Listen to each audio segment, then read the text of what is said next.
ভগবান শ্রীকৃষ্ণকে হিন্দু ধর্মের সর্বোচ্চ আরাধ্য বলে মনে করা হয়। তাকেই ভগবান বিষ্ণুর পূর্ণ অবতারও বলা হয়। তার থেকে বড় গুরু আর কেউ নেই।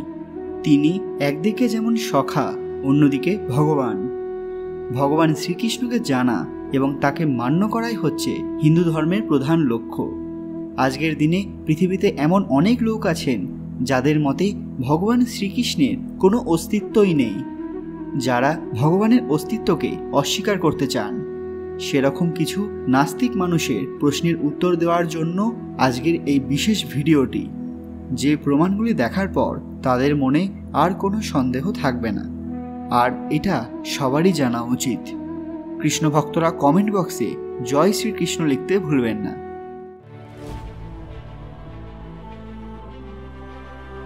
সকলকে পুরাণ কথা নতুন একটি ভিডিওতে স্বাগত।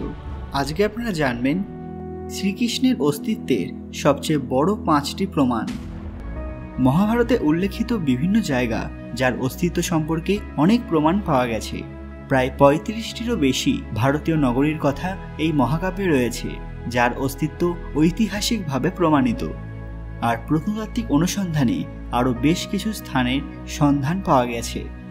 ভারত এবং রাজবংশ সম্পর্কের কথা বিস্তারিতভাবে বলা আছে মহাভারতের আদি পর্বে। সেখানে উল্লেখ করা আছে মনু থেকে তার 50 পুরুষ অবধি। যদি এই মহাভারত কল্পনাই হতো তাহলে বিস্তারিতভাবে কোনো কিছু লেখার প্রয়োজন হতো কি? মহাভারতের মৌসল পর্বে দ্বারকানগরী সমুদ্রে ডুবে যাওয়ার ঘটনা উল্লেখ করা আছে। এখনও বলা হয় সেই দ্বারকানগরী সমুদ্রের নিচেই রয়েছে। মহাভারতে উল্লেখিত 35টি ভারতীয় নগর আছে যার অস্তিত্বের প্রমাণ পাওয়া গেছে। প্রত্নতাত্ত্বিকরা গুজরাটের সমুদ্রতল থেকে সেই প্রাচীন দ্বারকানগরীর ধ্বংসাবশেষ উদ্ধার করেছিলেন। পৌরাণিক কাহিনীতে বর্ণনা করা সেই দ্বারকানগরীর সাথে এই ধ্বংসাবশেষ হুবহু মিলে যায়। মহাভারতের উদ্যোগ পর্বে উল্লেখিত আছে কুরুক্ষেত্রের যুদ্ধ শুরুর আগে কৃষ্ণ হস্তিনাপুরে যাত্রা করেছিলেন। তখন ছিল কার্তিক মাস এবং সেদিন চন্দ্র রোহিণী নক্ষত্রে অবস্থান করছিল। কৃষ্ণ যখন তার যাত্রাপথে বৃকস্থল নামক একটি জায়গায় বিশ্রামের জন্য নামেন, তখন চন্দ্র ভরণী নক্ষত্রে বিরাজ করছিল। জ্যোতির্বিদরা মহাভারতের আনুমানিক কাল এবং উল্লেখিত তিথির সঙ্গে সেই সময়ের মিল খুঁজে পেয়েছেন। পুরাণে মৌর্য, গুপ্ত এবং ইন্ডো গ্রিক এইসব রাজবংশের কথার উল্লেখ পাওয়া গেছে। এই রাজবংশগুলির সত্যতা ঐতিহাসিকরাও মেনে নিয়েছেন। আর মহাভারতেতেও এই রাজবংশগুলির উল্লেখ বহুবার রয়েছে। মহাভারতের ঐতিহাসিকতা নিয়ে বিতর্ক কোনো নতুন বিষয় নয়। ইউরোপে মহাকবি হোমারের লেখা ইলিয়াড এবং ওডিসি নিয়ে যেমন বহুবার বিতর্ক হয়েছে, ঠিক তেমনি রামায়ণ এবং মহাভারত নিয়ে কম গবেষণা করা হয়নি। বহুকাল ধরে চর্চিত রয়েছে মহাভারতের সত্যতা। বিভিন্ন গ্রন্থ এবং বহু পুরাতাত্ত্বিক প্রমাণ থেকে এটা স্পষ্ট যে মথুরায় ভগবান শ্রীকৃষ্ণ জন্মগ্রহণ করেছিলেন। 1917 সালে গতাশ্রম নারায়ণ টেম্পেলে প্রাপ্ত মূর্তিকে ভগবান শ্রীকৃষ্ণের জন্মের প্রথম পুরাতাত্ত্বিক প্রমাণ হিসেবে ধরা হয়।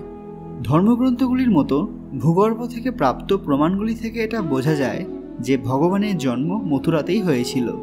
1917 সালে এই মন্দিরে বিশ্রাম ঘাটে খনন কার্যের সময় একটি শিলাপট পাওয়া যায়। এটি রাজকীয় সংগ্রহশালায় রেখে দেওয়া হয়েছিল। এর মধ্যে যে চিত্রটি দেখা যায় তা হল বসুদেব কৃষ্ণকে মাথার ওপর একটি ঝুড়িতে করে যমুনা পার করে গোকুলে নিয়ে যাচ্ছেন এবং শেষনাগ মাথার ওপর ছাতার আকারে তার ফণা বিস্তার করে আছে। এই পুরাতত্ত্ব কাজে অপর এক সহায়ক ছিলেন শত্রুঘ্ন শর্মা। তার মতে এই শিলাটি কম করে 2000 বছরেরও বেশি পুরনো। এই শিলাপটের চিত্রতে ভগবানের জন্মের সময়কার ছবিটি তুলে ধরা হয়েছে। অপর একটি শিলাপটে গোবর্ধনধারী কৃষ্ণের ছবিটি রয়েছে, যেখানে ভগবান গোবর্ধন পর্বত তুলে ধরেছিলেন। ব্রিটেনের কার্যরত নিউক্লিয়ার মেডিসিন ফিজিশিয়ান ডক্টর মনীষ পণ্ডিত মহাভারতে ঘটেছিল এমন 150টিরও বেশি ঘটনার বিবরণ দিয়ে বলেন যে মহাভারতের যুদ্ধ 22শে নভেম্বর 3067 খ্রিস্টপূর্বাব্দে হয়েছিল। তখন ভগবান শ্রীকৃষ্ণের 55 থেকে 56 বছর বয়স ছিল। তাই একথা আমরা সহজেই বলতে পারি যে ভগবান শ্রীকৃষ্ণ পৃথিবীতে জন্মগ্রহণ করেছিলেন। আর এই কথা বৈজ্ঞানিকরাও বিশ্বাস করেন। আর্যভট্ট বলেছিলেন 3137 খ্রিস্টপূর্বাব্দে ভগবান শ্রীকৃষ্ণ জন্মগ্রহণ করেছিলেন এবং মহাভারতের যুদ্ধও হয়েছিল। বর্তমানে আধুনিক রিসার্চ দ্বারা এটা জানা যায় যে 3067 খ্রিস্টপূর্বাব্দে মহাভারতের যুদ্ধ হয়েছিল এবং এই যুদ্ধের 35 বছর পর ভগবান কৃষ্ণ দেহত্যাগ করেছিলেন। আর এই ঘটনা সংঘটিত হয়েছিল ঠিক কলিযুগের পূর্বে। সবাই ভক্তির সঙ্গে কমেন্ট বক্সে জয় শ্রীকৃষ্ণ লিখতে ভুলবেন না। আর আজকের ভিডিওটি একটু ভালো লাগলে লাইক করবেন এবং সমস্ত মানুষের সাথে শেয়ার করবেন। আরও এরকম রোমাঞ্চকর তথ্য সম্পর্কে জানতে পুরাণ কথা অফিসিয়াল চ্যানেলটি মনে করে সাবস্ক্রাইব করে নেবেন। খুব তাড়াতাড়ি ফিরে আসবো নতুন একটি দরকারি ভিডিও নিয়ে। ততক্ষণ আপনারা এই ভিডিওগুলি দেখতে পারেন। ধন্যবাদ।